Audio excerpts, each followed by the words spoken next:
popular storytelling nonprofit StoryCorps back in Baltimore, offering a chance for people to preserve their own stories. And Paul Gessler, he sat in on one of those recording sessions, and he tells us how they're collecting their interviews a little bit differently this year. StoryCorps typically has a mobile recording studio for people to record their conversations. This year, it's all virtual recording sessions. In the living room of their North Baltimore home, Hey, John.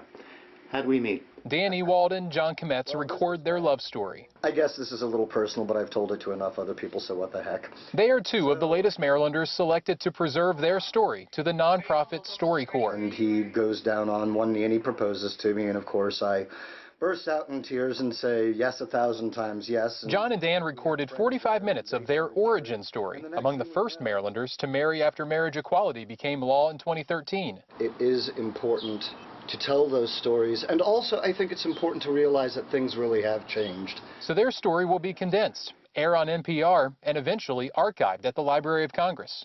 It's a living record of our time.